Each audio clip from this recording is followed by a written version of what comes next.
everyone.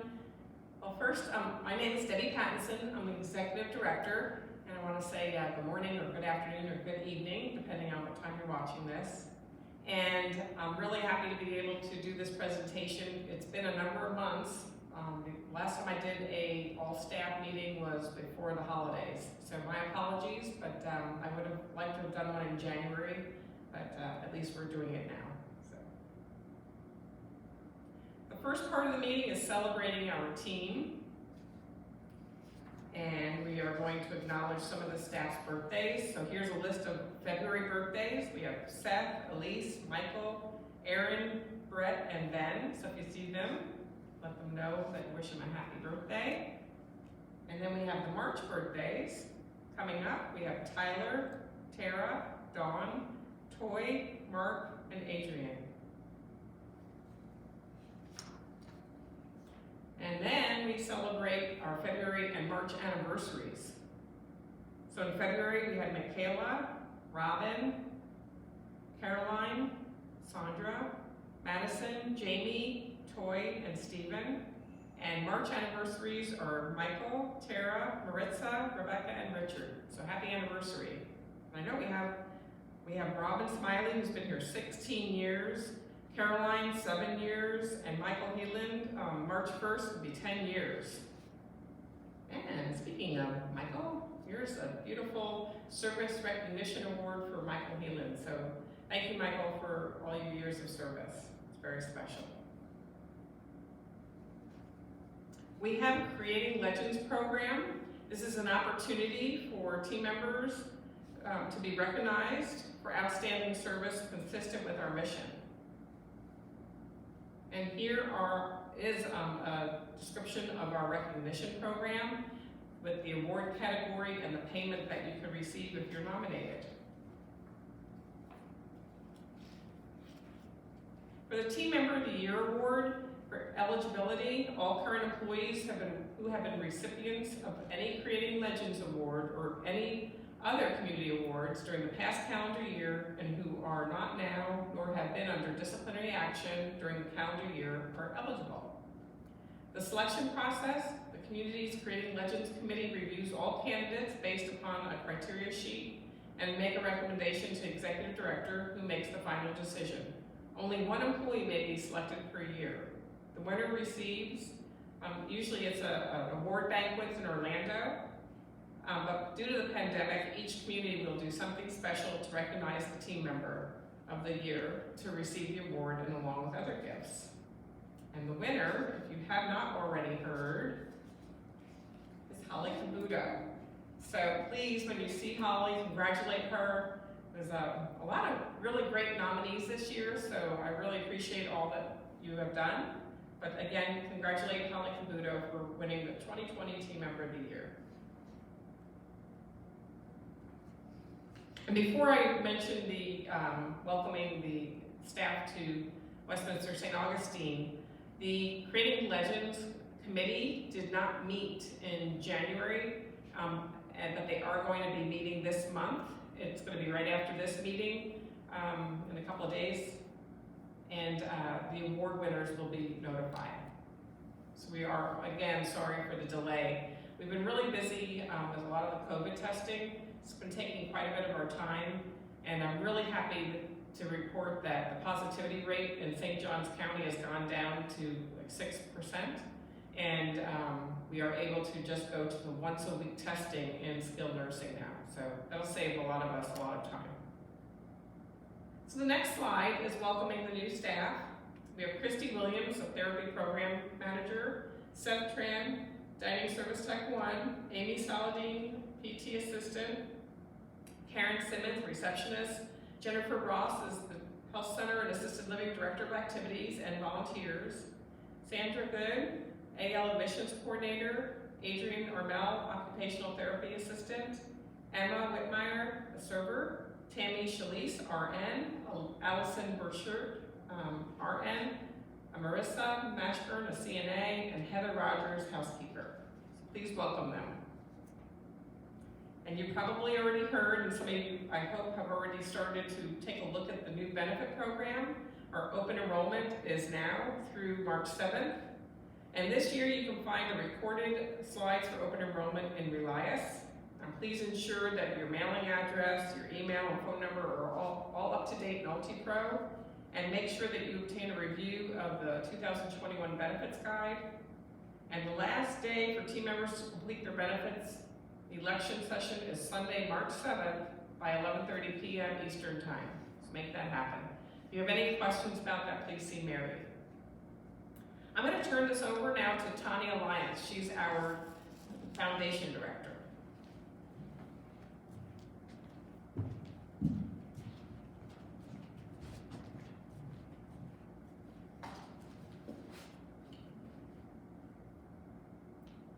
Thank you so much, Debbie. Hi, everyone. I am so excited to be here today to share with you our Team Member Hero program. It's very easy to become a Team Member Hero and support the community that you work in and the community that you love. The Team Member Giving Drive is so important to the residents that live here, and I know that you serve the residents in various ways.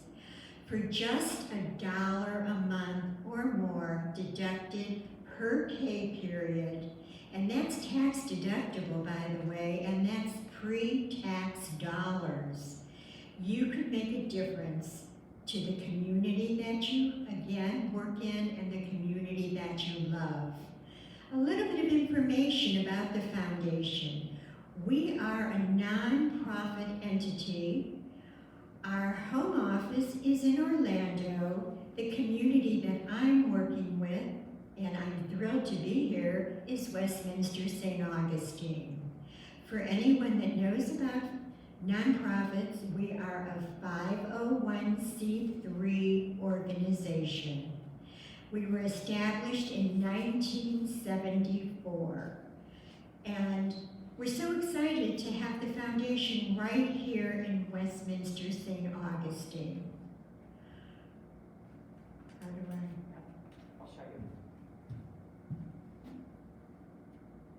Okay. Thank you. Trying to shift the slides here. What are the benefits of being a Team Member Hero? First of all, you're everyone's hero if you're a Team Member Hero, because you're helping the cause, you're helping Westminster St. Augustine. But again, as I said, these are pre-tax dollars, and which means that you're not taxed on the donation that you make every pay period. And you get an end of the year tax letter for your income tax. I have one Team Member Hero that just donated $4 per pay period, and he got a tax letter for over $100. So excited, because that's a deduction off of his income taxes.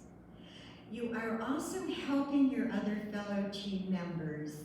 And by helping your other fellow team members, you're showing them the way to a better community and a better work environment.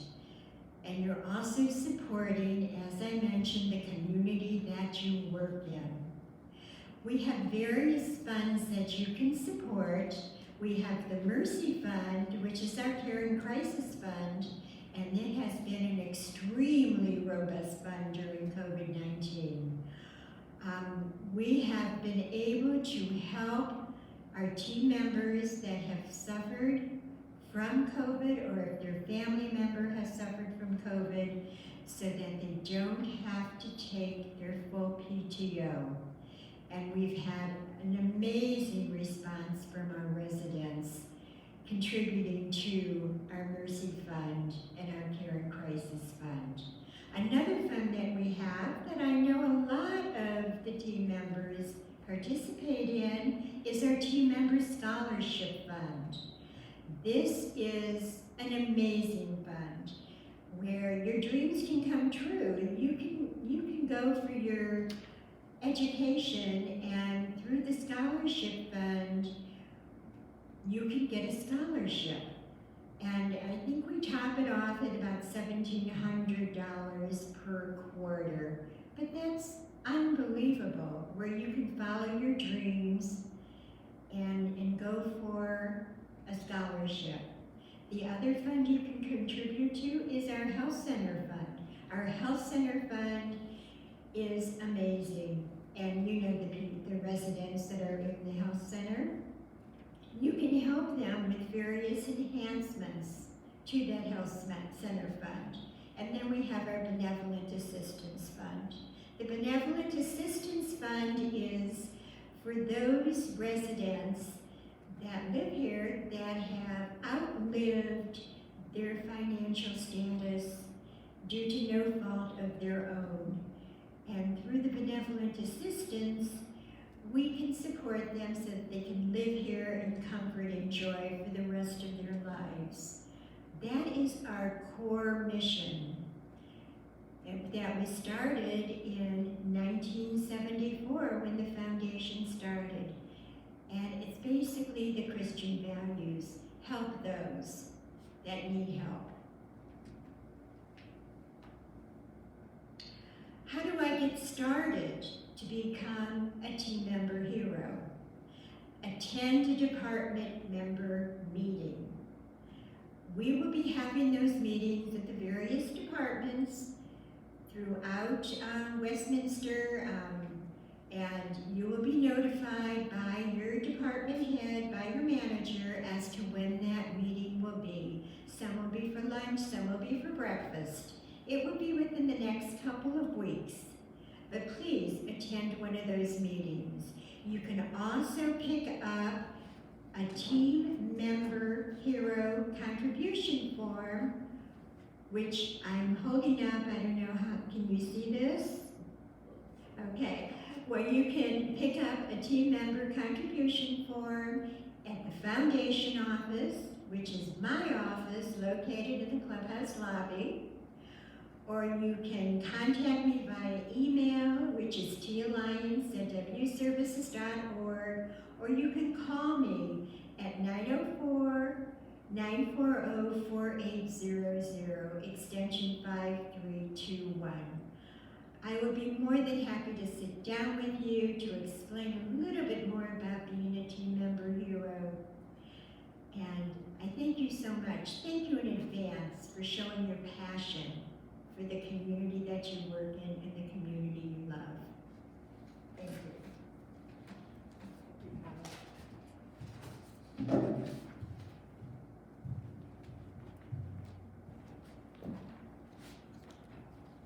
Thank you, Tommy.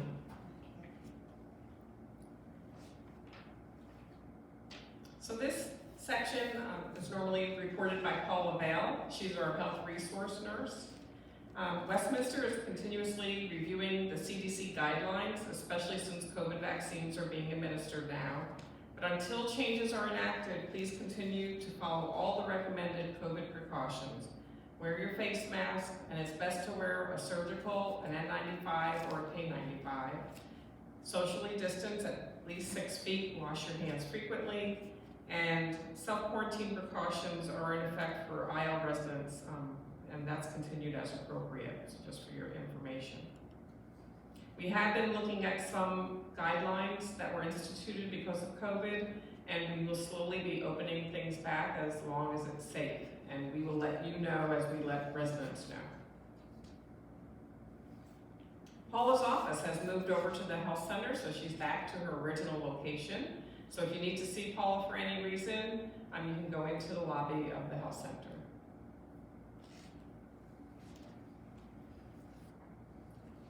Go 365 screening is available to all employees needing points for our Cigna insurance rate reductions.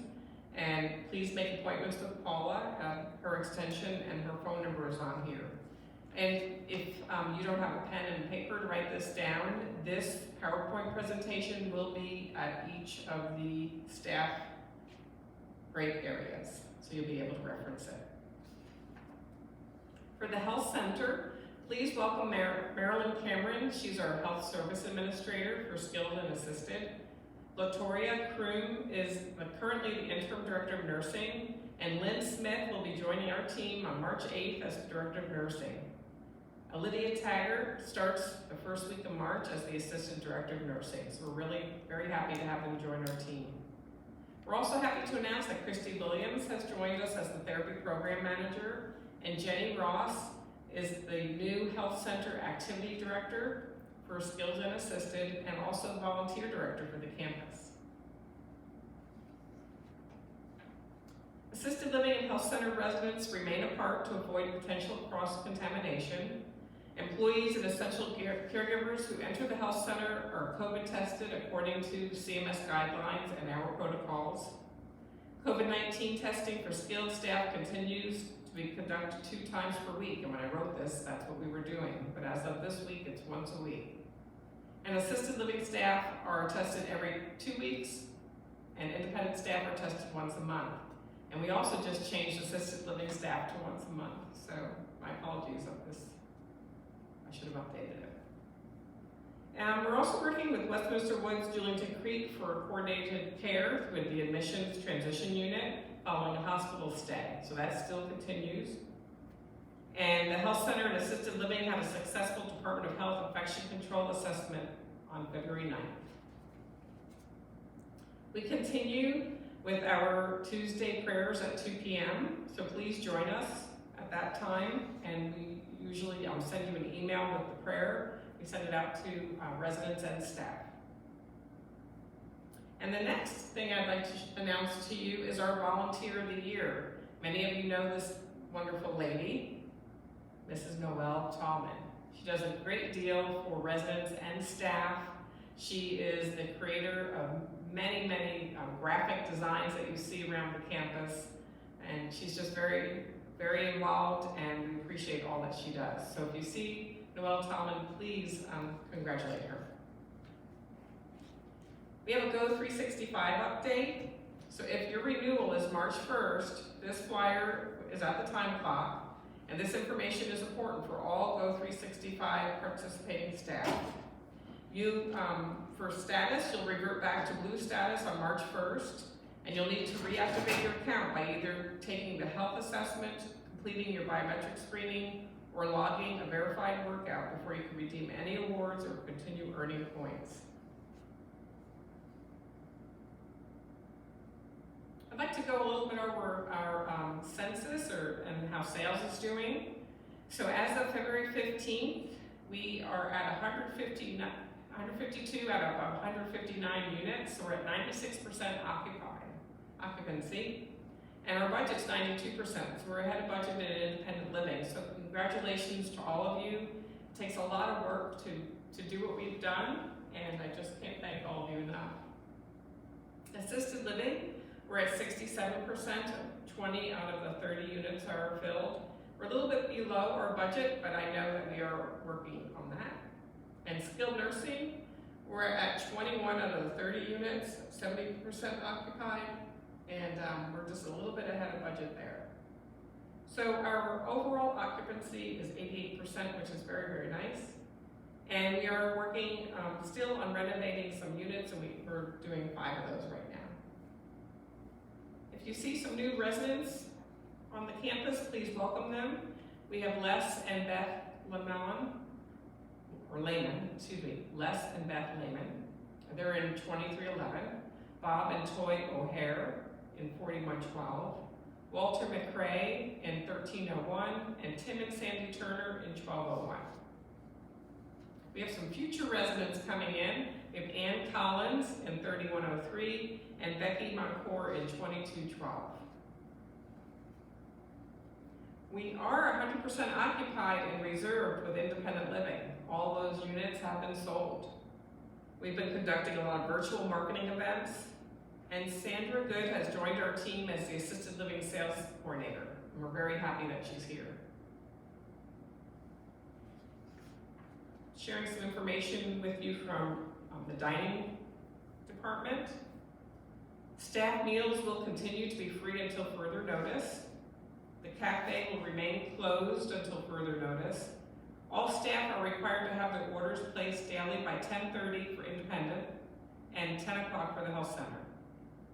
Health center staff meals go to the receptionist, and independent meals go in the file holder outside the kitchen doors in the break room. Staff are able to order food, beverages, supplies, and specialty meals from the pop-up shop. The link can be found on MyWLife or see Rocco, and he can email you a direct link to place your order. For your safety, if you're not dining services staff or maintenance staff conducting work in the kitchen, please refrain from coming into the kitchen. Floors may be slippery or staff may be carrying heavy equipment or food and you could get ran into. Morning coffee has been implemented for residents in the Aberdeen Lounge and the clubhouse, but please remember it is only for the residents at this time. Rocco is working on getting a new program for the employee break room after the residents program is complete. And a housekeeping update. We've received a new trash compactor, so thank you, Toy, for researching that and getting that ordered. We're really happy to have that. And housekeeping will soon have a news column in the newsletter. The column will provide helpful cleaning tips and safe practices for cleaning your home. So she started that with the residents. Jonathan Gardine is the maintenance director and also security, and he put together some project updates for all of us. The putting green and bocce ball courts have been completed. We will be replacing the floor in the walk-in freezer and cooler in the main kitchen. We've ordered the gutters for the clubhouse, health center, and pool house buildings, and work will commence at the last 2 weeks of March. We're wrapping up phase 1 of our drainage project out in the Balmoral and Forest Park Bend neighborhoods. The clubhouse refurbishment is in for approval. This includes the replacement of the carpet in the main corridor of the clubhouse and painting the walls. We've completed the work for Chaplain Jean's office, and hopefully many of you have met Chaplain Jean, and if not, I'm sure you will.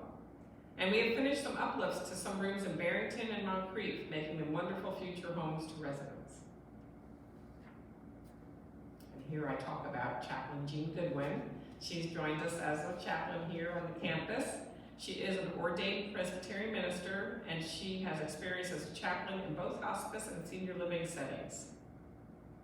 We have renovated the copy room area in the clubhouse for her office. So if you haven't seen it, please stop by.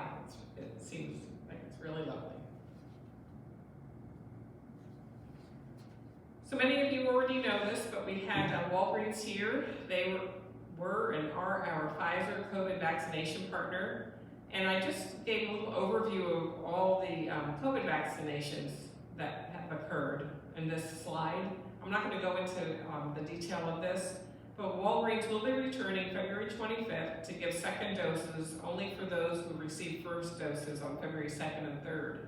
And really, it's not very many people left to complete the vaccination process. It's only about 15 more people. So I can't thank Walgreens enough for all that they did in providing these to all the residents and staff. So my report now, when you are around people that are not living in your household, please remember to social distance and always wear your mask, even if you've been vaccinated.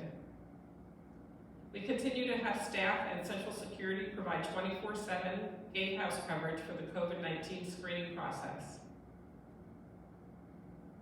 Right now, we've used the term continuing care retirement community, and that's going to be changed to life plan community. So it's a change in some terminology that we all need to be aware of. I just wanted to make sure you knew that. The other item that's being changed is we've always called our corporate office management services or management support services, and that's now going to be called Community Support Services, or CSS. So just wanted to make you aware of that also.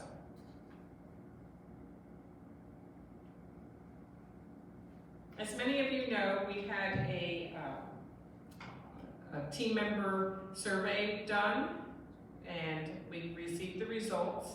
And after we received the results, we had a lot of one-on-one phone calls done by a company called Drive, and they contacted, I want to say it was approximately 16 employees to get their feedback on the campus. And some of the things that came out of that was driving outcomes through culture. And so we want to provide pandemic support to staff, accountability, and leadership. So these are a few of the bullet pointed areas that we identified that we need to focus on.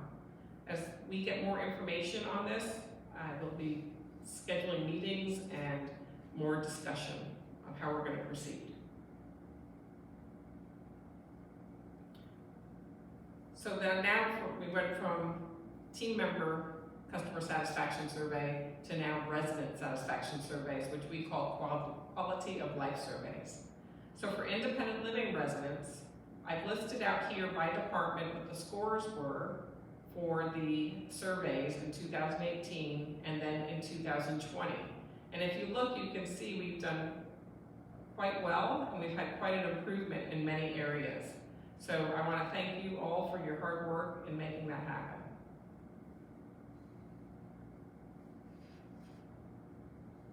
This next page is the quality of life surveys for results for assisted living, again by department and the year. So 2018 scores and then 2020. So we went forward in many of those areas, and some have slipped some. And I really, when we look at it, the reason for the slip, just think about the year that our assisted living residents have had with COVID. They have not been able to leave their unit. They've had very little for socialization with one another or with their families. So the results are understandable, and we will continue to work to hopefully open that up with less restrictions with COVID, since the majority of those residents and some of the staff have had their vaccine. But we won't do it unless it's a safe way to do it. For the skilled nursing residents, there's a different type of survey that's done, and it's called SQLI, or Seniors Quality Leap Initiative Survey. And that is, as I said, is just for skilled nursing residents that complete it's called a BIMS review, and they get a BIMS score. And really it has to do with them being alert oriented enough to answer the questions. So we had 50 questions that were asked of the residents, and we received an overall score of 3.63. It was very good. Our campus ranked #1 in comparison with all the other Westminster health centers. So it was really a great job, so congratulations. I don't have a final slide, but again, I can't thank all of you enough for all that you do. And again, I'm sorry that we haven't had a taped town hall to get you more up to date, but I'm hoping that this will get us caught up. And I try to communicate as best I can through call malls or memos, and we'll continue doing these every other month so you have an idea what's happening on the campus. But again, thank you